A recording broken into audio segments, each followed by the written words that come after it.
I think the most important message that I want to spread out there is that whoever you are, whatever it is that you're passionate about, whatever it is that you want to do, as long as you're doing it, consensually, as long as you're doing it ethically, as long as you're doing it, over the age of 18, if it's something you want to do and it's harming no other person, don't be afraid to be you, especially in today's world. We've got to be as authentically ourselves as we can and hold on to the truth that is us.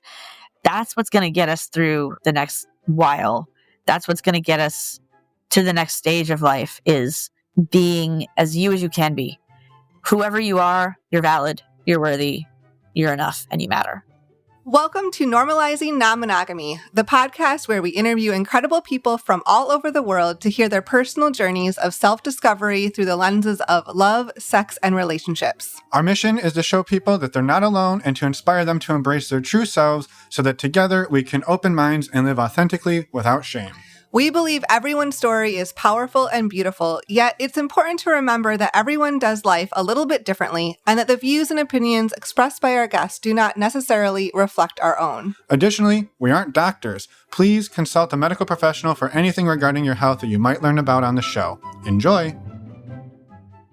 Well, welcome to episode 383. We're Finn and Emma, and today we have a super fun conversation with Hilly. We last had Hilly on the podcast back in March 2022, 3 years ago. 3 years. 3 years. 3 years, almost to the date. Yes. It was episode 225. If you want to go back and listen, it is not required listening before listening to this episode. But if you want to learn more, go back and listen. It is enjoyable listening. It is. Required, but not required, but enjoyable. Yes. Encouraged. And confused. I've confused everybody by chiming in. But Hilly comes back and fills us in on so many exciting things that have happened over the last 3 years. Yeah, as you'll hear, 2023 was sort of a shit year, to say the least. Yes, yeah. It wasn't a great year for Hilly, and she came out of that determined to make 2024 the best year ever. And as you'll hear, it pretty much was. It was amazing. It was amazing. So today she takes us through her life updates over the last few years, and in particular, her journey last year in 2024 to become the title holder of Florida Little. 2024. Florida Little 2024, the first time that title has ever existed. And Hilly won it. Yes, it's amazing. She walks us through this incredible journey she's been on. And as you'll see, her enthusiasm, delight, excitement is palpable in this interview. Yeah, I will say there are few people in the world with this level of passion and dedication to bringing people together around being themselves and building community. So absolutely love having you back on the show, Hilly. Thank you for coming on. Thank you for being such a beacon of light for everybody. And thank you for all of the work that you do as well. A quick reminder for anyone listening, links to all of Hilly's work and everything that she talks about today are in the podcast show notes. You can find those in your podcast player or over on our website, normalizingnonmonogamy.com. Click on the podcast tab and you'll find it all there. For anyone who's a premium subscriber, we'll jump into the interview with Hilly now. And for anyone else, we're going to jump through a couple We're jumping today. So put on your jumping shoes. And the first one we're jumping into is our premium subscription. If you're not familiar, that's how you can skip these announcements up front. We'll still tell you about our guests and we'll still tell you about important dates of upcoming events, which we're going to tell you about in just a second. But we'll tell you about those in the outro as well. So if you do sign up for the premium subscription, you won't miss out on anything. To sign up, you head over to our website, normalizingnonmonogamy.com. You scroll down on the homepage and you'll find the information down there towards the bottom of how you can join for just a couple of bucks a month.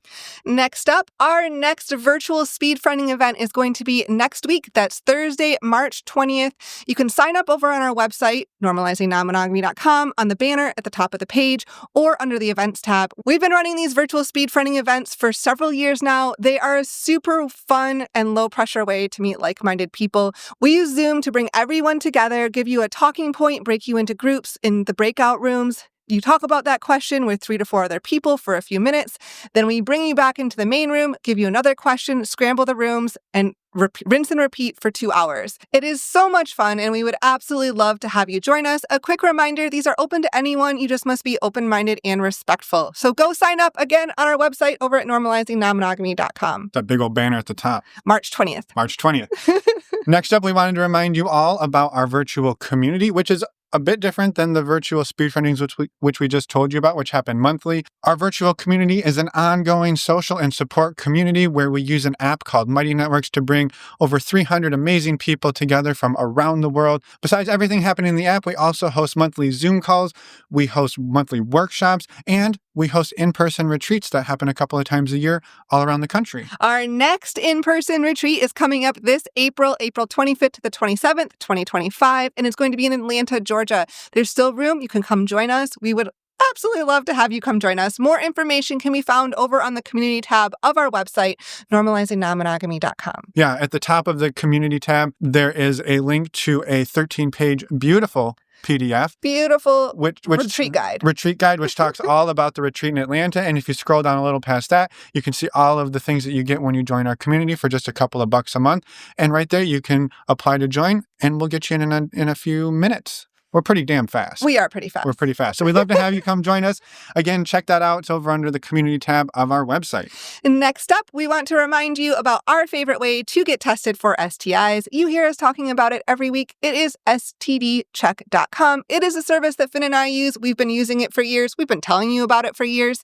And by using the links on our resources tab, you can save $10, making a 10-panel test only $129. And you support the podcast. Thank you so much for doing so. And thank you to everybody who's done it in the past. Yes. And I guess best of all, you get to know your sexual health status. That is the best of it. So go and check out those links too. And the last reminder, we just want to tell you all that we would love to have you come on the podcast to share your story.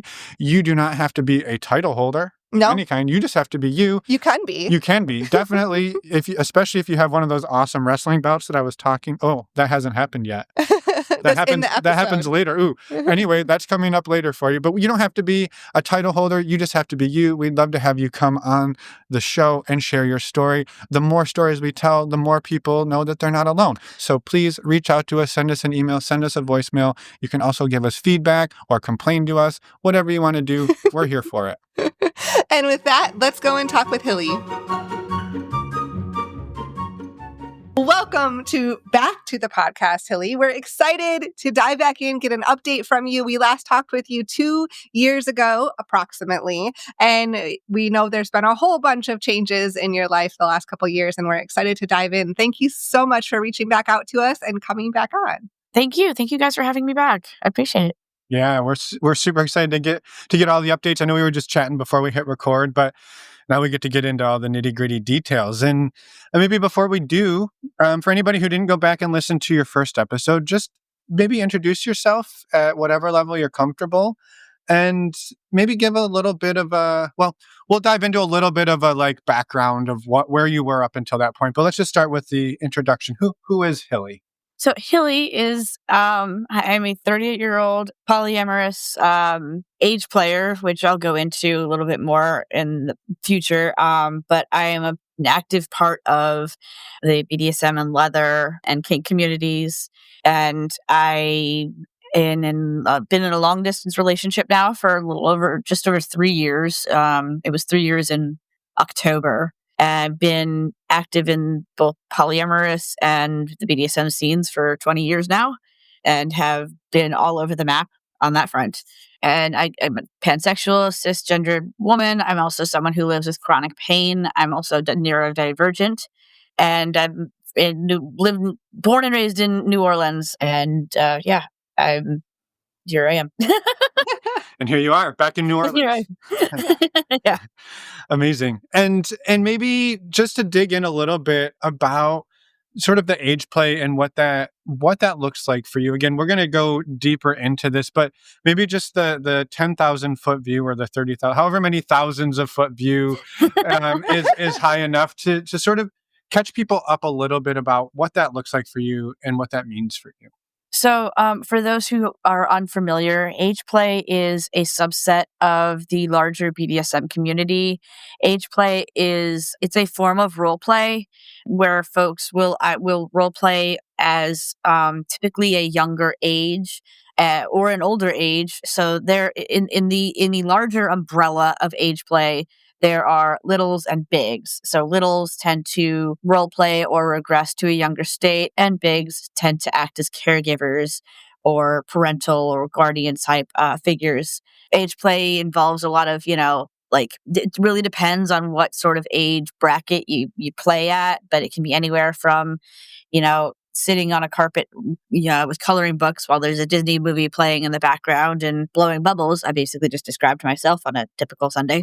To, sometimes older, a little bit older age. So more, maybe doing more video games, or, sort of outdoor activities, stuff that older kids would do potentially. And then there are those who don't really necessarily have a certain age bracket. They just kind of feel younger inside themselves. And it doesn't always necessarily have to be, oftentimes that's actually not a sexual thing. One thing I should just preface, just to put this out there, BDSM does not have to be sexual. And I want to just make sure that that's understood right off the bat. That's something that's very often misconstrued, that BDSM and kink are always sexual. And that is absolutely not the case. Now, yes, sometimes it is, but not always. And the same applies to age play, like any other BDSM activity. Sometimes it's sexual, sometimes it is not. It is always, however, between consenting adults. That is another thing that I feel is very, very important to put out there.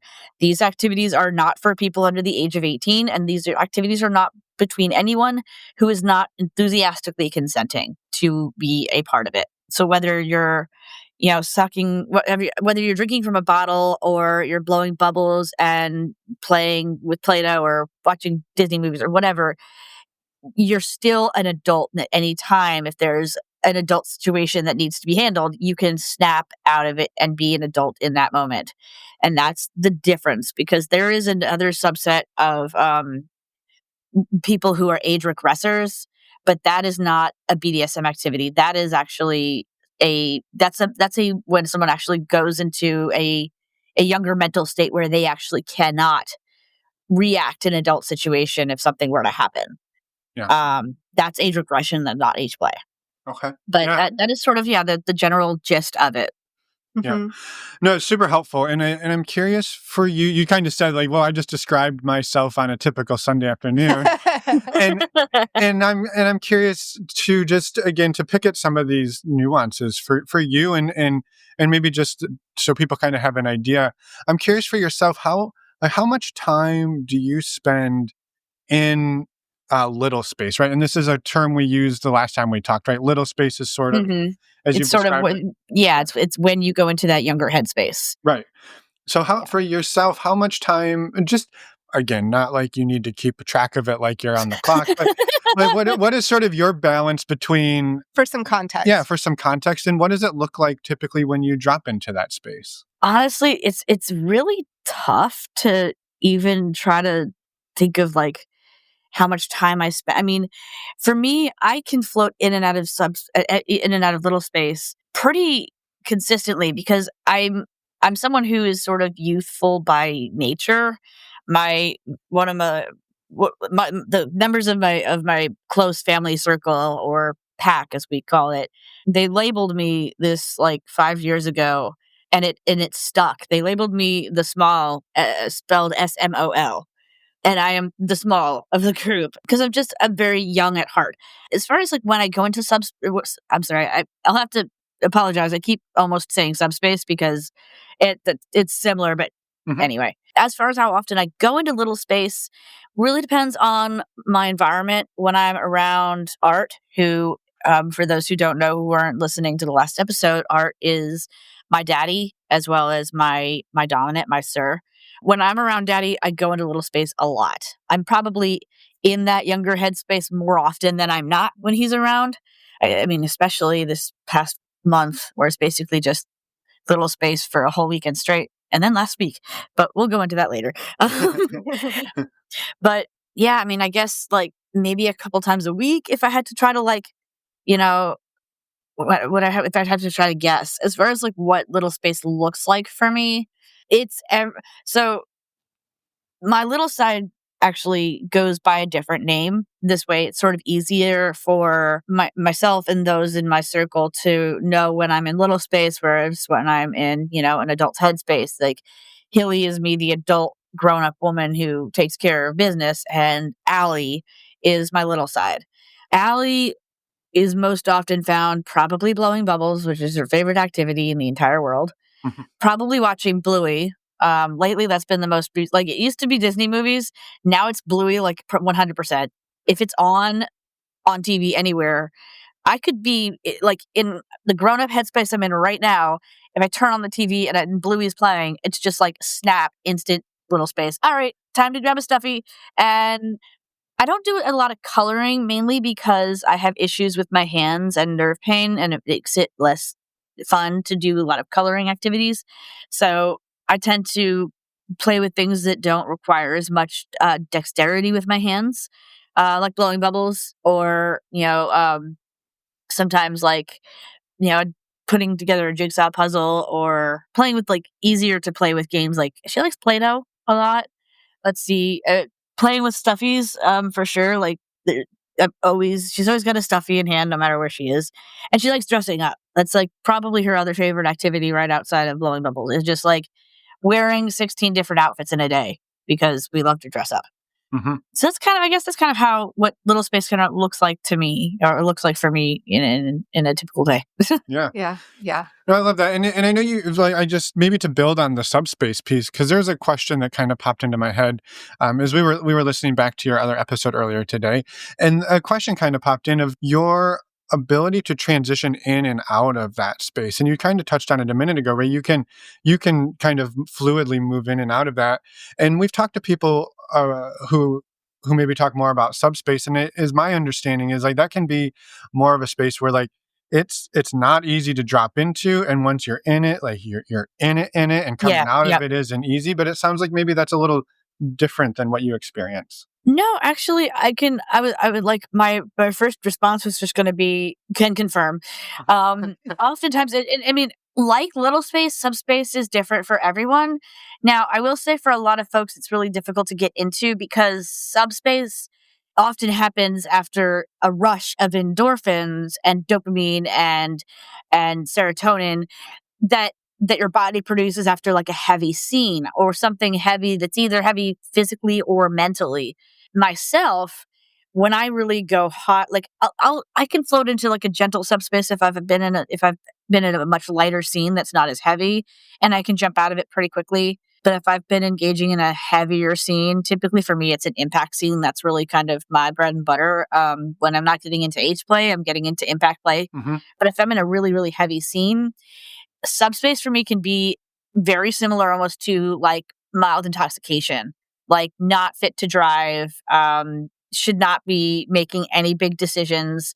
I mean, for the first like 5 or 10 minutes at least, when I'm in subspace, I'm kind of just like laying somewhere with a blanket wrapped around me with my eyes closed, and I'm just off in space. Hence the term subspace, because I've closed my eyes after a scene, a really, really heavy scene with Daddy, for instance. And I remember lying with my head on his lap and my eyes closed, and I could see myself like in space, and like the planets were like zooming by my vision behind my eyelids. It was almost like I was on drugs. It's basically like a drug. I swear to God, if I could bottle it, I'd be an addict. um, I think it's I think a definitely lot of people different. would, by the way. Oh yeah, I mean, I have like memories of being at the play space, my home dungeon, and like outside in the smoking area after a scene, and my eyes are like half lidded open, so like barely even like awake, and kind of just swaying from side to side with this just contented smile on my face, and someone looking at me and going, "Honey, it's good you're in a kink space, because if you were anywhere else, someone would think you're drunk." It's like, and I looked at them right then, and I went, "If I could bottle it, I would drink it every day." But it's definitely different from little space, at least for me. I mean, it's a much more, with little space, you're not getting that. It's not from a release of endorphins and dopamine and all of those, the adrenaline that happens after a heavy scene. It's more gentle, at least in my experience. Yeah. Which makes sense why like it's easier for you to snap in and out of little space and back into the adult Hilly easier than it is for subspace. Yeah, for sure. Because it's a much different experience, I feel like. I mean, it's similar in that, one thing I will say is it's similar in that once you're in an altered state of mind, whatever that altered state of mind is, you're less able to consent. And that's one thing that's super, super important to note, that before you engage in any of this kind of thing, but whether it be a BDSM scene or getting into little space, like serious negotiations need to happen beforehand. And arguably, more negotiation should probably happen before you go into little space than when you go into subspace, because when you're going into little space, you're not just going into an altered state of mind, but a younger state where you may be even less able to consent. So, like in often in kink circles, people will say, don't negotiate mid scene. Don't be in the middle of a scene and be like, hey, should I use this toy on you? Yay or nay? Because you're already under the influence at that point. And the same applies for little space, that you don't negotiate mid scene and understand and treat it like an intoxicated person, basically. Same sort of rules apply. Yeah. Yeah.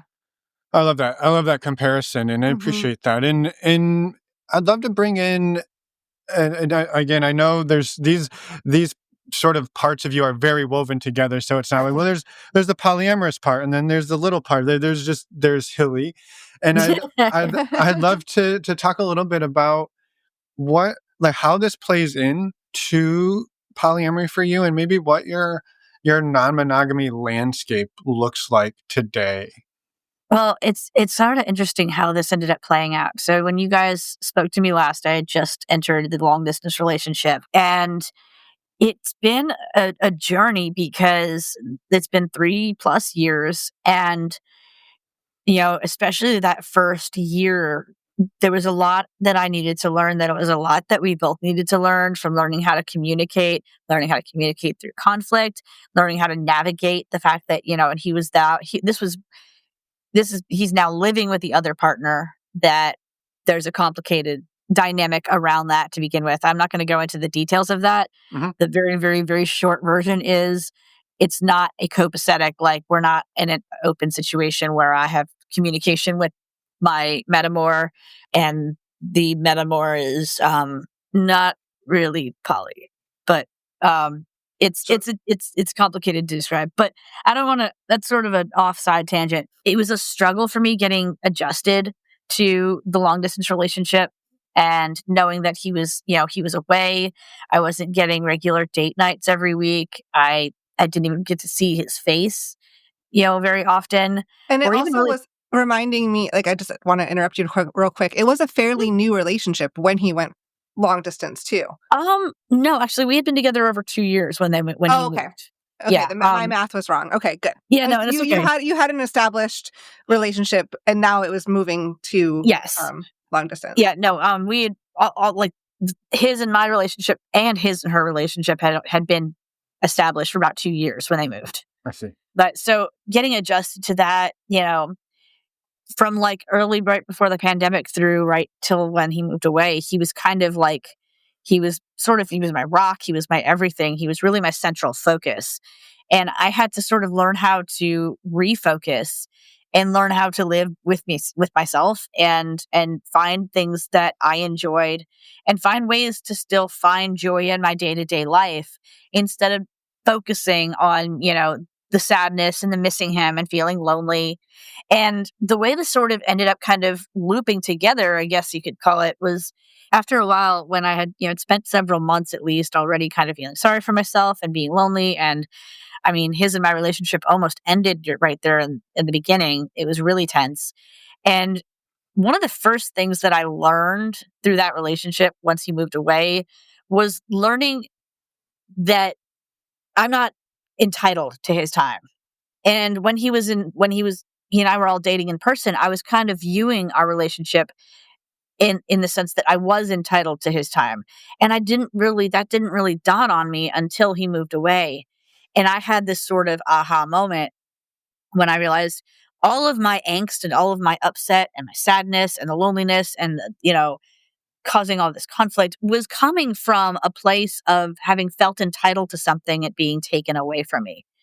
And when I was able to refocus and view that situation differently and view our whole dynamic differently, I was able to start sort of refocusing where I wanted to put most of my attention. He needed to put his attention on adjusting to life where he was living, adjusting to life living with a partner, adjusting to a new job, adjusting to all of that. And I needed to find something that mattered to me to focus on instead of waiting and waiting and waiting around for the next time that I could talk to him. And one of the first things that I did was when I started going back to my local dungeon, because I hadn't gone for several months after he moved away. And because I'd gotten used to him being there with me. So I remember the first time I was like, you know what? I'm going to go back to the dungeon. I don't have to have daddy there with me. The dungeon's been my home since 2008, and I'm going to go. So I went to the party that weekend, and I remember I had an amazing time, and it was the best I had felt since he moved away. And that was kind of my big aha moment. Was I was like, this is what I'm passionate about. This is what I've been passionate about. And it's what I've been passionate about long before I met him. Mhm. He's become a great integral part of it, but it's been a passion of mine for nigh on 20 years. Yeah. This is where I need my focus. And I remember losing count of how many people that weekend called me adorable, which in my book is literally the best compliment you can give me. Yeah, yeah. And it was like after the sixth person that night was like, you are so cute. I was like, oh my God, why have I not been nurturing and nursing my age play and that extremely, important side of myself? And I remembered that the year before I had gone to a convention. It was the first convention that I had ever taken. So I'm sorry. To backtrack, the first convention I ever took myself to as a single submissive originally was Southeast Leatherfest in 2019. This was right before I met Art. So I went back in 2022, it was after he moved away. And it was the last day that I was there, and I was sitting outside smoking with a friend, and they were from Florida. And I was talking about how I had a passion for running for a title, and that I had for quite some time. I'd actually really had a passion for it since, like, honestly, if I'm being honest, like 2014. But it really started to show up more after I went to that first convention in 2019.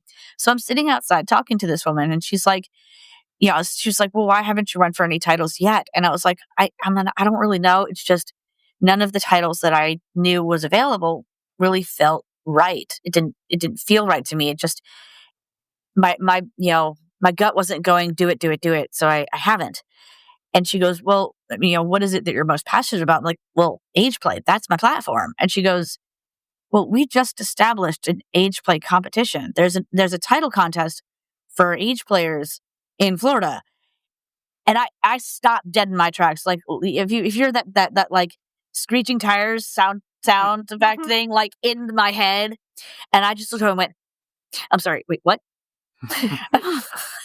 And so she started explaining it, and it was like bells and whistles started going off in my head, because all this, she's telling me there's this contest in Florida. I began my journey in the kink community in Florida, and all of these pieces, these puzzles started coming together all of a sudden. And I was like, this is what I've been needing to put my focus into, because, I brought Art into the lifestyle and taught him all about this stuff. And he's gone away and he's doing what he's doing, and that's great. And our relationship will be what it'll be, and we'll work on it when we can. But in the meantime, I just found the answer to the question I didn't know I had, which was, I'm waiting for the title contest that was like, that's you. That's where you need to be. That's where you need to go. So from then on, I started planning out my schedule. So this is like, mid 2023 at this point. And by then, side note, very, very sad side note, early that year in January, both Art and his other partner were hit by a vehicle. They had a really terrible accident and had to figure out their life. And I was doing what I could to support him and them in that time. But so I'm here, and it's 2023. But they're okay, correct? Yes, by the way, they're okay. Just tying that up for everybody. Like, they are both absolutely perfectly fine. They've fully recovered. In fact, I'm actually able to do my favorite thing with Art again, which is when I take a flying leap into his arms and he catches me and spins around. He's able to do that again, and that's after he broke both his legs. So they went through a lot of recovery and a lot of physical therapy, but they are pretty much fully recovered. Yeah. Wow. That's so Yeah. good to hear. And Yeah. and just for anybody listening who we didn't seem like super surprised by that, we had talked about that before you started recording. So we were just making sure that we tied that up. So I just didn't want anyone to be like, Yeah, these they're people not don't like even just care like that they got hit by a car. they're not just like, yeah, so they got hit by a car. Anyway, talking teaching me. Yeah, we don't give a shit about anything Yeah, other back, than back to you and your age play. But yeah. that, like, the bottom line with that, like, thankfully they're okay. But that also had a very big impact on your year. Yeah, I mean, because it was already difficult. He was in this new place and adjusting to a new life, and now he had gotten laid off from the job he moved away from in the first place, and then 2 months later, he's in the hospital and going through recovery, and then I had some really rough things happen. I actually ended up losing a job that I had worked in like the month after him. I lost my job, so that we're both unemployed. Ironically, because I was unemployed, I suddenly had this open schedule. So I actually went to a couple of conventions. And that's when things started to formulate in my mind about this plan that I kind of wanted to bring to fruition after this woman told me about this age play contest. And I was like, I can see this happening. I think I'm seeing the plan beginning to take form. So I started planning my I don't know, I don't want to call it my future, but more like I started planning my schedule, my calendar, starting with shortly after a couple of months after this conversation with this woman. This was back in like June of 2023. I learned about another type of convention that I was surprised that I didn't know that these existed.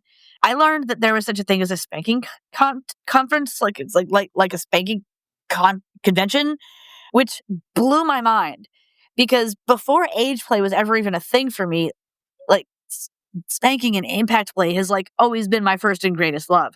So I learned that there's this thing called a spanking convention, and I'm like, okay, my schedule's open. I'm going. So I went to this convention, and then I started realizing that I've got all the, I was like, I've got 2024. At this point, it was getting later into the year, and I was like, what am I going to do in 2024? By this point, it was like, so this would have been like October, November-ish of 2023. Art was recovering, but I had been in the hospital multiple times right after I lost my job. I ended up in the hospital. 2023 was a really, really bad year. Like Art and I both, we kind of just spent 2023 surviving. And near the end of that year, I rounded out 2023 by falling down my stairs and breaking my tailbone. Oh, And I was no. just like, all right, enough is enough. I've never stuck by any New Year's resolution ever before, but damn it, something's got to give. I spent this year surviving, and damn it, I'm going to spend 2024 thriving. No more hospital visits, no more accidents, no more near-death experiences, no more job losses. I'm getting my shit together, and I'm going on a path I want to go on. So I start working my calendar up, and by the time I got to like February of 2024, I had a full schedule, 9 conventions to go to. And part of this was because I was, at this point, making really solid plans to compete for this title at the end of the year. So I knew that I needed to go to conventions. I knew I needed to meet people and make contacts and network and connect and sort of get my face out there and have myself known and recognized, because that's sort of part of the whole journey of it, I guess. Well, and maybe that's a good place to jump in really quick, Hilly, because I will say I was not familiar that there was a competition for this type of thing until you emailed us. And Agreed.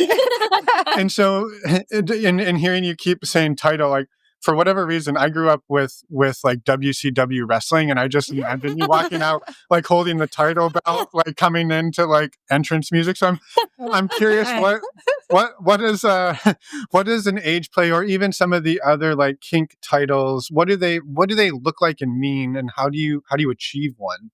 Well, so a title in its basic form is someone who has become a leader in their community, someone who aspires to educate, to spread awareness about whatever it is that they're passionate about. Any person that runs for a title, they all have a platform and something that they're really wanting to bring more awareness to. Like, for instance, there have been actually a perfect example is our current international person of leather title holder is transgender. And that was very, very big for her. That was her platform that she wanted to bring awareness to. so that people recognized and understood more about, the transgender experience. There have been people who have run because they want to bring more, they want there to be more representation for BIPOC folk. There have been a lot of folks in various parts of the LGBTQIA plus community who wanted to bring awareness to that. Each person who runs for a title has a platform and they want to spread awareness on that platform. What a title does, in essence, is it gives you a louder voice, and it provides you a wider reach of people that you can connect with, that you can teach, that you can educate, that you can connect with in various ways. And we want to foster a community that is more accepting and more understanding, more educated, and sort of try to do what we can to minimize the stigmas associated with various kinks, and to show other people that it's okay to be themselves and whatever that self looks like. And what title holders often do, we travel. I mean, one of the reasons that I traveled all over the country last year was I wanted to make sure that I could do that as someone who lives with chronic pain, somebody who is neurodivergent and who has struggles of their own. I wanted to make sure that I could handle this.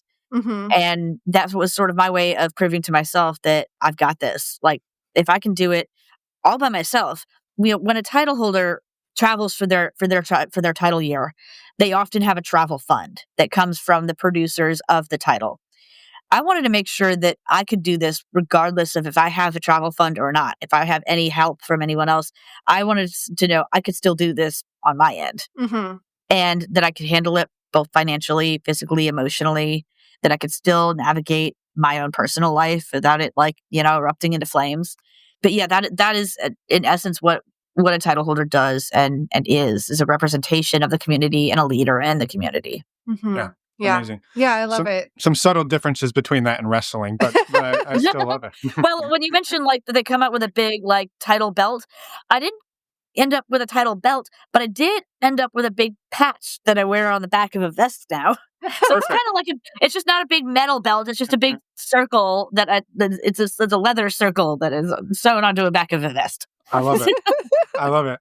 And I appreciate you sharing that. And and even to hear how much of what I took away from this was part of your healing journey, and part of how you processed and moved through probably the grief and the struggle of separating distance wise from art, was finding something for you again that wasn't necessarily tied to a location. A partnership that was very close in physical location, that you stepped into what is Hilly want, and what are you going to go for? And this was sort of your fuel to do that. Yeah, for sure. I mean, that plus, side note, we're also polyamorous. So I, had my second epiphany, which was I can go to all of these conventions and get all of those needs met that I was getting met by art. That the physical affection and the companionship and the love and even sex and kink. I can get all of those needs met. I don't have to wait and wait and wait to find out when he's going to visit for me to get those needs met. I can either go to my local home dungeon or hang out with my pack or go to conventions. And usually it was going to conventions where I got most of my kink on, especially after I discovered spanking conventions. That was a whole game changer. I'm telling you. Oh my God. That's awesome. Yeah. But yeah, I mean, it was that, but it was also this is what I'm going to be focusing on. Art's focusing on his career, and that's great. And I am happy for him. And I want him to succeed in whatever that looks like. And he is someone who I have described for many, many years now as the king of compersion. Every time I go to one of these conventions, I get up to all of these shenanigans and get into all of this stuff. And the greatest thing about it is Art loves to hear about it. Whether it's me talking about, a sexual experience I had with a new partner, or a really great spanking scene I had, or an age play convention that I go to. I just went to an age play convention last week. It was the first age play convention I've gone to since early 2023. But, I can get all of these needs met in these various places. And when Art finds time and his life, gets to a point where he can find time, I'll see him again.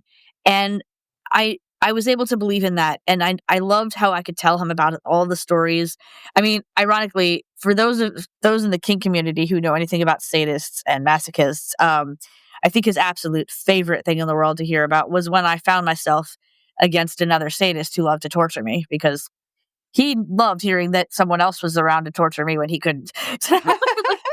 Like king of conversion, the complete opposite of like getting jealous and like wishing he could be there to do all this stuff. I mean, he had those moments where he was like, I wish I could be there with you and I wish I could experience these things with you. But by the same token, he was so happy for me and just loved soaking it up every time I told him all the stories of what I would get into. So it was like my way of being able to share my life with him, even though he was away. Yeah. So I could still sort of have him there as like a part of my life in some form or fashion. Right. Yeah. So I love that. I love that he's able to be there in this way. You found a way for him the two of you have found a way to be in your relationship, but it has shifted since what it was before, based on life circumstances. And it sounds like 2024 was quite an awesome year. Yeah, I mean, and it was for him too. He got a new job. He healed up. They both ended up in a better house, because the first house they moved into when they first moved to Arizona was awful. And they had like a whole bunch of house things that happened. But like they healed up. He got a new job. He got a job he was happier in. And my life was great too. So it was like I did what I said I was going to do for my New Year's resolution, which was I'm going to spend 2024 thriving. And damn it, I did. And no hospital visits, no near-death experiences, no job losses, just awesome. Yeah. That is awesome. And championship belts. Yes. And that's, right? I want to hear a little bit more about this title competition and winning this, because it just happened not that long ago, correct? Yeah, it just happened last month. Actually, the ironic thing was one of the things that when I started hearing about the competition and hearing when it was and where it was, more and more bells and whistles started going off in my head, because I'm like, wait a minute. First of all, point one, it's happening in Florida, where I began my journey 20 years ago. It's happening 20 years after I started my journey in that same state. It's happening the day after my birthday. So it was December 5th was the competition, and it was in Clearwater, Florida. There were several different stages of the competition, and it required over a year of preparation, which included finding a handler. And handler is basically someone who kind of like keeps you on track and like keeps you on track of all the things that you need to be doing and making sure you get done before the competition weekend happens, because most of the work that you put into for a title contest happens before the weekend even starts. Yeah. It's all of the preparation beforehand. It's, writing a speech, and the speech is like, there's like I said, there were stages of the competition. There's a speech stage. Each competition is different as far as what the time is. Some speeches you get like 90 seconds. Some speeches you get like 2 minutes. Mine was 60 seconds. So I had to give the audience an example of like, let these people know who I am, what I'm running for, what I stand for, what I represent in 60 seconds or less. Like, and it can't be above. Every second above that 60 seconds counts against your final score. So that took a long time. I ended up going with the second speech that I wrote. The first one, I remember reading it to my leather sister, and she was like, that's really good. I think that's a really good one. And then like a couple days later, like I wrote another one because I'd had this moment of inspiration. And I remember I was in her house like that weekend, and I was like, I actually wrote another one if you want to hear it. And she's like, well, you sure? Because I mean, that first one sounded really good. Like I thought it was really nice. And I was like, just hold your opinion for a second, because I swear to God, you're going to get goosebumps. This one's better. And she goes, okay. And I gave her the speech, and she went, I take it back, do that one. And like then spending like months and months like doing the speech until I could get it down to that 60-second mark. I mean, I lost kind of how many times that you had to use the voice, what is it? Voice memos app or something on Apple phone. Yeah, it's voice memos. And like pressing play and like then doing the speech, press stop, and then like look at my phone, like, damn it, 1 minute and 3 seconds. We're almost there.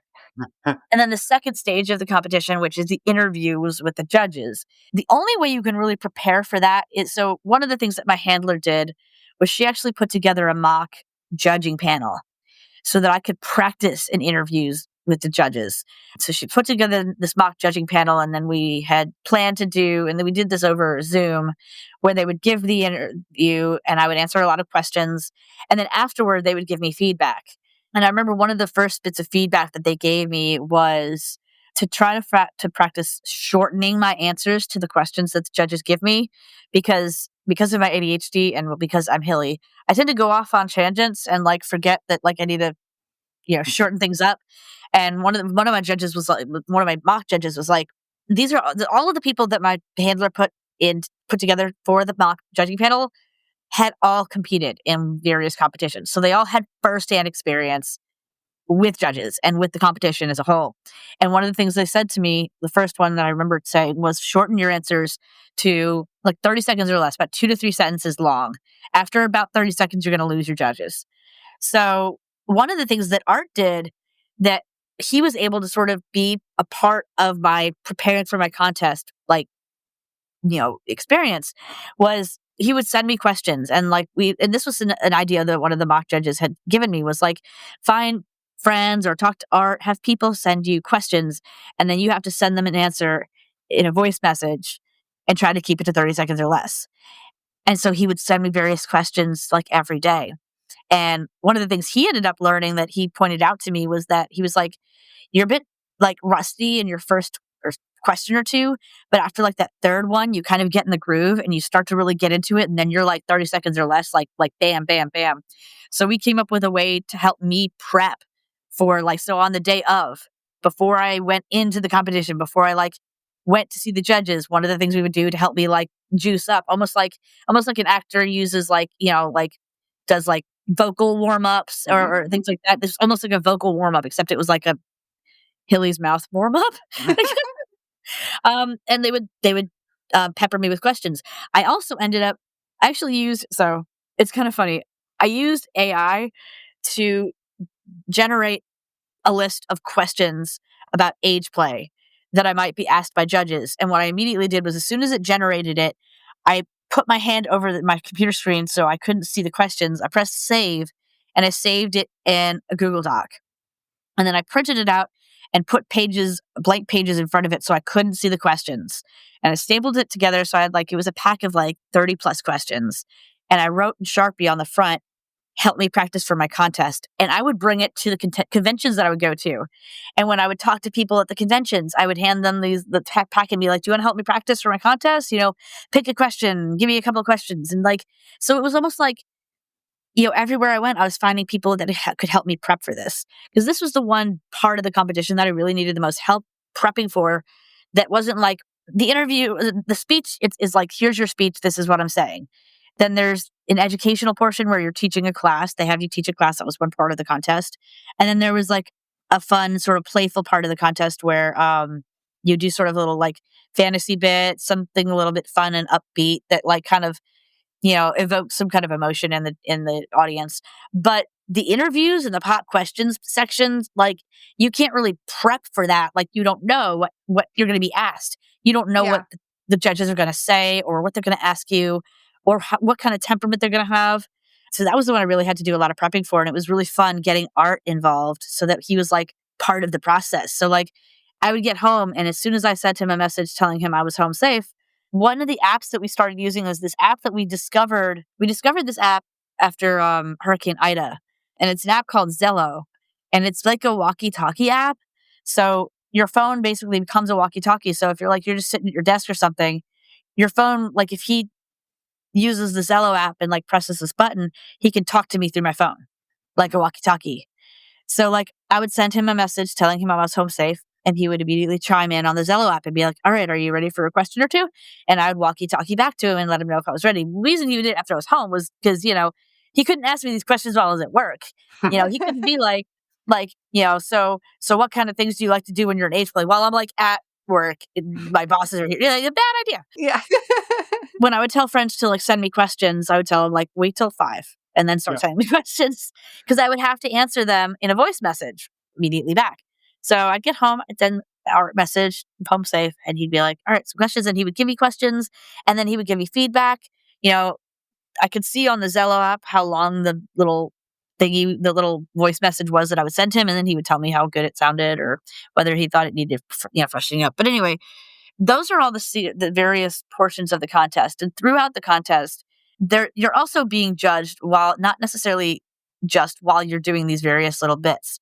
So yes, there's a point scale that you have for your speech, and there's a point scale for the interview portion, and there's a point scale for the cop questions, and there's a point scale for the education and for your little like fantasy bit.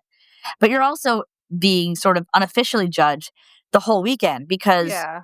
how you appear to the judges and the impression that they get from you is going to influence how they score you. Yeah. So because you're a representative then at that point, right? Mhm. For the next year, you're a representative of the community, and and how you present and how you show up is reflecting not just you, but the community at large. yeah, and I mean, if you've given the judges a bad impression of who you are, then when they listen to your speech, they might. I mean, there's no such thing as unbiased. Yep. In my Yep. opinion, there really is no such thing as unbiased. And if you've given the judges an impression that you're not the kind of representative that they want, then they're probably not going to score you very well, even if you practiced your speech until you were like blue in the face. Yeah. Mhm. Yep. Yeah. Well, congratulations, Hilly. Yeah, that's a Thank you. lot. Like, I love the creativity that you use to prepare and to get like to win and to like how many people you pulled in. Like, what a really great experience. Well, one of the things it made me think of actually, I don't know if your listeners would be familiar with this, but there's a movie called Aquila and the Bee, and there's this great portion where the teacher himself is not able to help her continue to practice, and she learns when he goes away that she's got all of these teachers and all of these people who can help her practice. So she'd have these little note cards and she would give them to her family, and she would give them to her sister, and she would give them to the neighbors down the street and her friends at school. And they would quiz her and be like, they give her a word, octogenation. Can you spell it? I don't even know if that's a word, but but Yep. like the point was like, they were like, you don't need your coach anymore. You have 10,000 coaches that can help you. And that was sort of the inspiration that I used when I sort of came up with this way of like prepping. And I obviously my handler coming up with the mock competition or the mock judging panel, and I also I didn't just do the interview with them, but I also gave my educational bit to them, and they were able to give me feedback. I also had to teach myself how to do so. I get a little bit upset about this. Other kids in school were taught how to make PowerPoint presentations. I was not. Um, and I realized when I was trying to figure out how I was going to do this educational bit that I didn't know how to do PowerPoint presentations at all. They never taught me. So I had to do a lot of Googling and a little bit of help with AI and some friends. I actually met some friends at a couple of conferences, a couple of the conventions I went to. There's one woman who actually helped me with like polishing up my PowerPoint presentation Mhm. and having to come up with a lot of, like you said, Emma, like a lot of creative ways of like prepping for this competition, which is why like when I say the easiest part of the contest is the contest itself. Yeah. The work comes beforehand. You're also, one other thing I had failed to mention before is while you're doing all of this, you also have to collect items for an auction basket because they have a silent auction during the convention. And the money that your auction basket or baskets, if they let you have more than one, all of the money that garners, that goes into your travel fund. So every time I was going to conferences and conventions, I was asking for donations. There was some extremely generous vendors at some of the conventions that donated some things of very, very high dollar value items to me.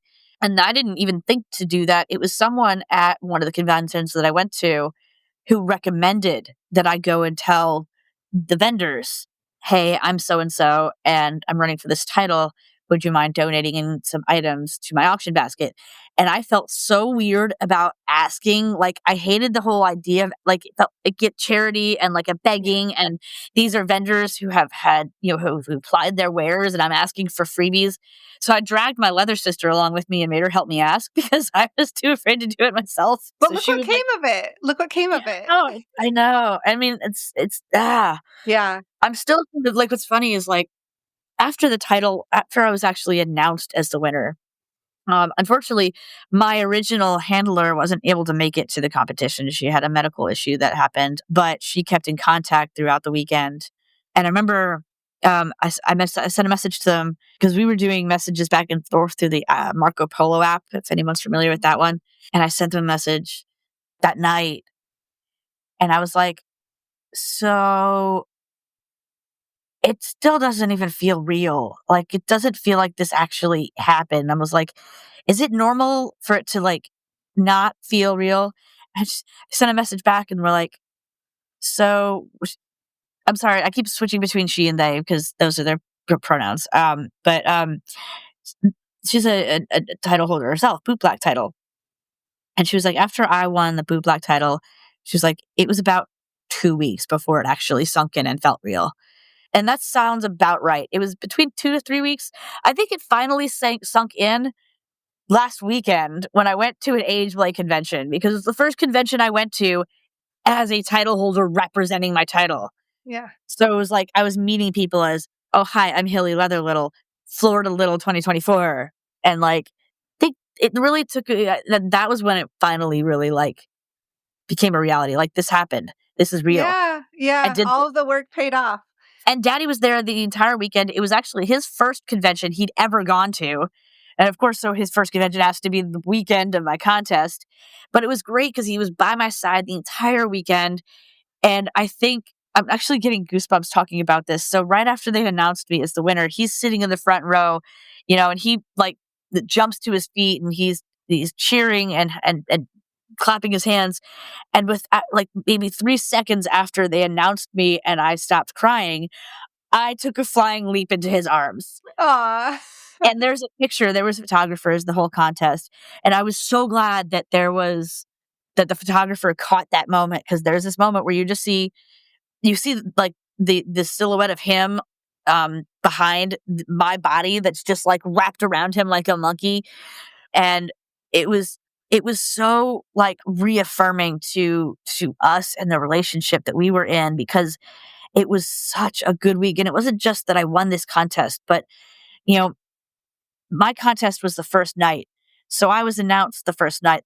The rest of the weekend, I just got to be a title holder and represent my title and show my daddy off to everybody, because I've been talking about my daddy for a year at this point. Every convention I go to, I'm talking about my daddy.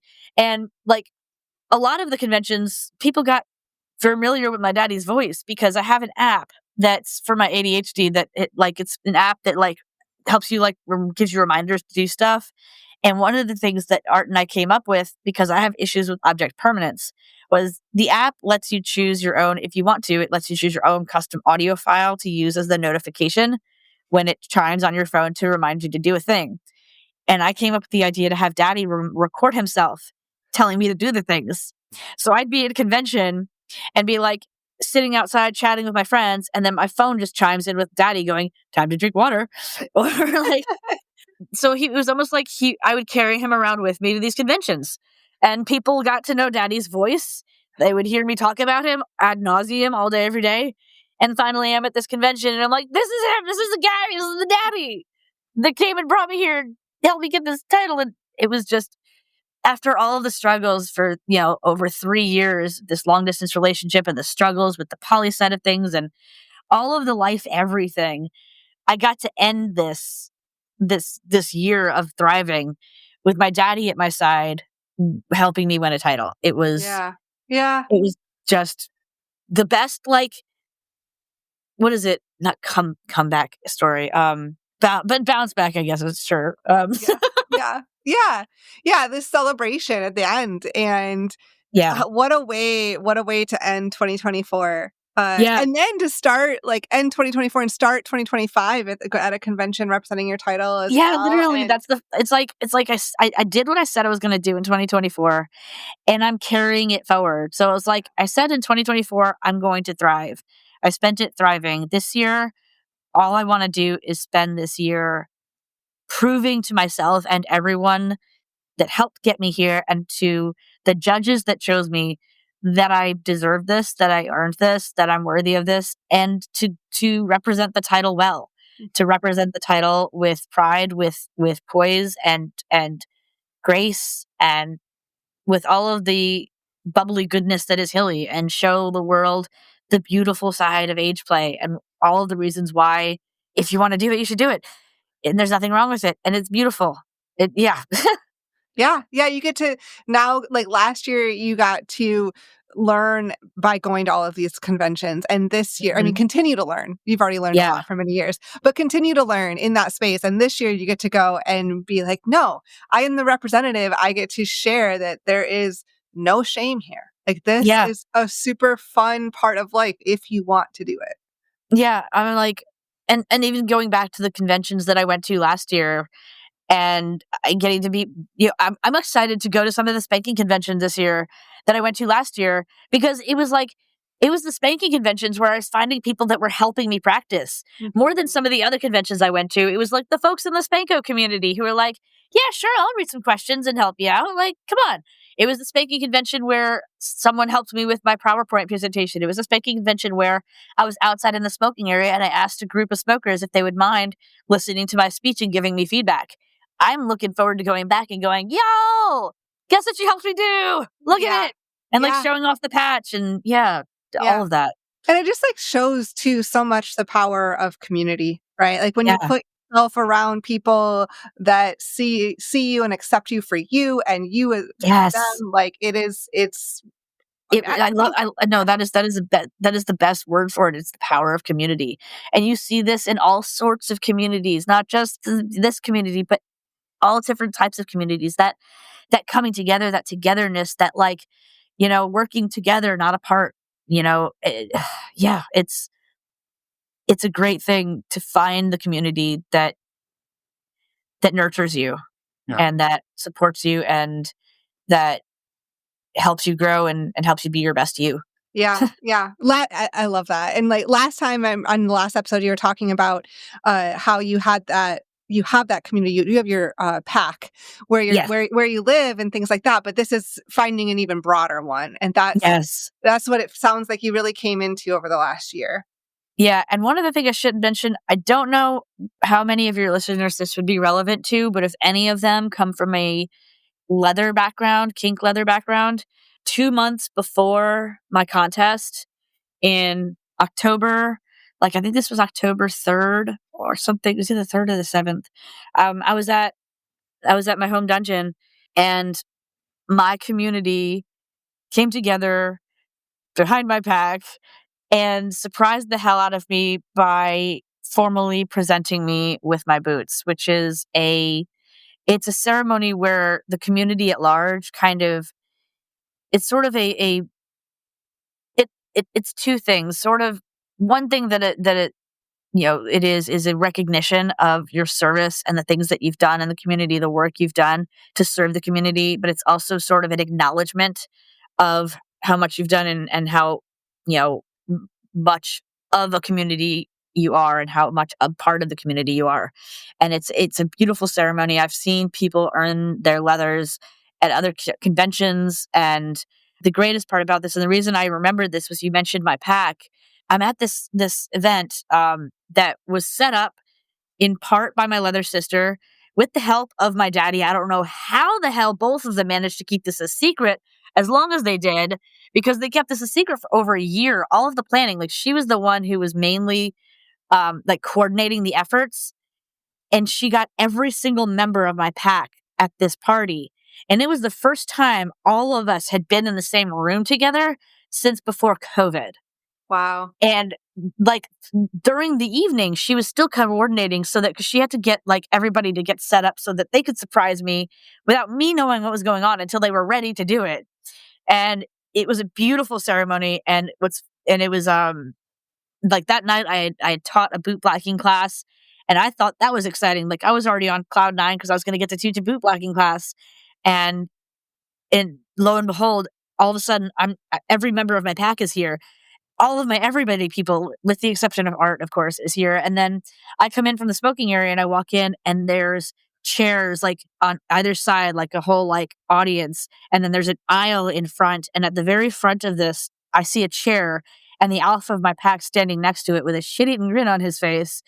And I stopped dead in my tracks because as soon as I saw this, I just see chairs of people sitting in a row facing the front and him standing up there. And I was like, oh God, oh, oh God. And I think I muttered something like, is this what I think it is? And the alpha of my pack just kind of gives me a smile, points to the chair, and he goes, come here, Smo. And various people stood up and said things and spoke and said really, really sweet words to me just about like how they felt about who I am and what I represent and how they feel like I've earned this. And like, I could have ended 2024 like then. It would have been great already. It was already perfect. It was already all of the acknowledgement of my achievements and everything. But then I rounded it out again, and with this amazing, like it was just all of this year was just freaking amazing. Yeah. I love it. I love Hilly, your enthusiasm. I mean, people, I hope they can hear it in your voice, but we get to see the full sort of the full spectrum of it. And I love what you bring to our show for one. So thank you for that, but bring to this community as a whole. And I think, Emma, you touched on it a few minutes ago about the power of community. And sure, I can see how all the different people sort of helped feed your sort of where you got. But I think there's something else that maybe not to overlook, and that is by you going around and being like, here, ask me this question. Here, you ask me this question. You are educating and sharing with people all about this thing, about your passion, your kink, who you are, in a way that is full of positivity and light and energetic, just positivity. And so I think, sure, you reaped the benefits of the title, but along the way, you sort of spread just a ton of positivity around your passion, and I love that. Finn, I mean, first of all, thank you for saying that. That it's the first thing that you had said that like my energy. It's not the first time I've heard this. I've also heard people say I would be a terrible poker player because I wear all of my emotions all over my face, apparently. But one of the things that really struck me was that the weekend of the competition, I had already won in my mind, and I remember saying that to Art, and I remember telling Art before the competition, I was like, I've already done exactly what I intended to do, what I came here to do, which was to get my word out, to get the message out, to spread awareness, to spread the positivity and understanding of this title. I went to spanking conventions and taught spankos about what age play was, and taught spankos about what leather was and what titles meant. And these folks who are helping me practice these questions, they don't know anything about this. So after they help me with questions, I tell them about what titles are and stuff. And I already did what I came out to do. I was like, if I win, then it's a bonus. It gives me a louder voice. It gives me a wider reach. But if I get on that stage and there's one closeted little in the crowd that hears what I have to say and goes, you know what, she's right. I can be little. There's nothing wrong with it. Then I already did my job. If I've influenced just one person out there to be more themselves and more open and more, fully authentically themselves because I showed them that there's nothing wrong with it, then I already did my job. The title's just a bonus. I can spread my voice wider and maybe touch a few more little hearts. Yeah. I'm sorry. I didn't mean to get emotional. No, it's okay. It's welcome. It's welcome. This is clearly, and rightfully so, incredibly important to you. Yes. And I'm so grateful you shared what you just shared. Thank you. Yeah. And seriously, thank you guys for giving me a chance to get even, you guys are also helping me like stretch even wider, reach more people and more I hope people add me, when we finish up, and like I can spread, where people can reach me. Anybody who wants to ask any questions, you've given me a chance to spread even wider than the title did, and that means so much to me. Well, we're honored to be able to do it, Yes. and maybe while we're on the topic, maybe share with people really quick where they can find you. And for anybody listening, know that these links are going to be in the show notes, so you'll definitely be able to find them there. You don't have to ferociously write these things down. But yeah, Hilly, where are the best places for people to find you when you're not hanging out with us? Well, the easiest place to reach me is on Facebook. That's where I'm the most active. And you'll find me there under Hilly. Hilly's the first name, and the last name is Leather Little, one word. Hilly Leather Little. That and Blue Sky are the only places where that's the name you'll find me under. Pretty much everywhere else, you'll find me under Allie Lil Kitten. So that's Allie, Lil Kitten. Kitten. The only thing that I ask is, if you send me a friend request or a follow or anything like that, just send me a message first to let me know who you are. Like, say, hey, I heard you on the Normalizing Non-Monogamy podcast and I wanted to talk to you. Just let me know, because I do get a lot of friend requests and a lot of messages and a lot of follows on a lot of places, even more so since the title. And not everybody's like somebody who met me at a convention. Some people might just be like randos that I don't know, and and I want to keep my profiles full of positive people, not strangers that I'm not sure who they are and stuff. Yeah. Perfect. Yeah. Well, like I said, links to those will be in the show notes. So if you didn't catch the spellings or whatever, you can find links and go straight to it. Yeah. And one other place you can find me, if you're somebody who's curious about ageplay, or you're like, what is this ageplay thing this girl is talking about? I haven't posted any videos in a very long time, but I do have a YouTube channel. And you can find me under the exact same tag there, Allie Little Kitten. I've got some educational videos on there. They're several years old because Daddy was my editor and he moved away, and now he doesn't have time to edit my videos, and I can't edit for shit. So it's been a while, but I've got some of the basics in there. Perfect. Yeah, awesome. It's still worth it to go check it out. Absolutely. Yeah, for sure. Well, one more huge thank you, Hilly, for I almost called you Allie. One more huge thank you. Either or. I've had a lot of people actually who will be like, "Hey, Allie," and I just immediately respond. I mean, we're both me. Hilly and Allie are both us, so it's fine. Yeah, totally. Sorry. Well, one more huge thank you, Hilly, for coming on, sharing everything with us, and a huge congratulations for winning the title. Yes, and congratulations. Excited to hear where you go from here. Thank you. Before we let you go, is there anything else that you wanted to get out there today?